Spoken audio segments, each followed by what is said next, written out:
Good morning, boys and girls. It is Miss Tolly, and I am back with chapter 6 of The Chocolate Touch. Now, this one is a lot shorter than the other chapters, so this one will be kind of quick, but it's getting really interesting. He was just taking a test, and his pencil turned into chocolate. It's been crazy. So, let's go ahead and get started with chapter 6. When the others had been excused to go out for mid-morning play, John had to go and stand by Miss Plimsoll's desk. "John," Miss Plimsoll said, "you mustn't make up silly stories to excuse your failures. I must have the truth. What did you do with your pencil?" "This is it," John said, showing Miss Plimsoll the pointed stick of chocolate. "Really it is. It's changed." "What do you mean it's changed?" Miss Plimsoll demanded. "That's my pencil," John tried to explain. "Only it isn't the same anymore.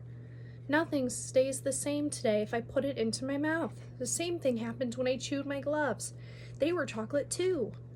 "John," said Miss Plimsoll slowly, "do you feel all right?" "Yes, thank you," John said. "I feel all right.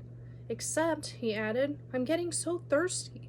The water from the fountain turned to chocolate, and so did the water upstairs, and I would like a drink of cold water." "Yes, John," Miss Plimsoll said. She suddenly looked pale. "You run out and play with the others. I'm going to have a talk with the nurse. And John," Miss Plimsoll said, as he started toward the classroom door, "here's another pencil. Be a good boy and try not to lose it. I'm afraid I'll have to keep this piece of chocolate until school's out. You know we don't allow anyone to eat candy in class." Miss Plimsoll put the slightly chewed chocolate pencil in her desk drawer, and John went out to look for Susan. He found her skipping rope with 2 girls in his class. John usually scorned skipping rope. He preferred hide-and-seek, tag, FBI and spies, kick the can, or any other good, exciting game.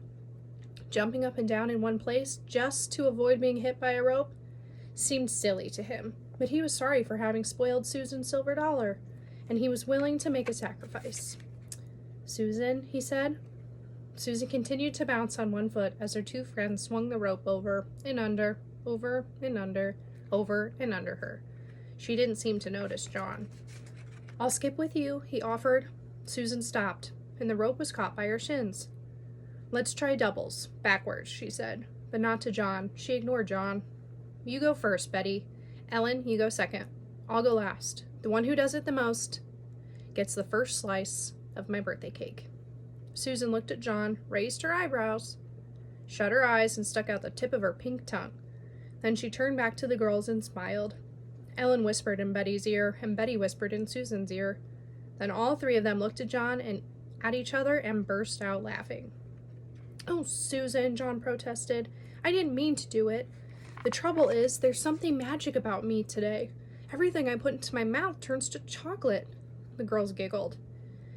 "You wouldn't like it," said John, who was beginning to feel sorrier for himself than he had ever felt before. "I think it's getting worse," he added reproachfully. "At first, just the part in my mouth turned to chocolate, but when I nibbled the end of my pencil, the whole pencil changed." "Pooh," Susan said. The others hooted with glee. "Maybe I'll get sick and die," John warned. "Maybe I'll turn to chocolate myself. Then you'll be sorry."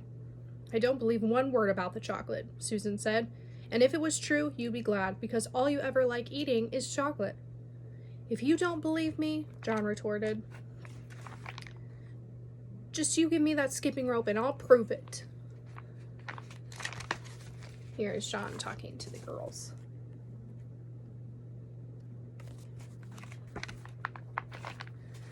The girls looked questioningly at each other for an instant, but as they hesitated, the bell rang and it was time to go back to the classroom. The rest of the morning passed slowly for John. He was afraid that his mother was going to be cross about the missing gloves.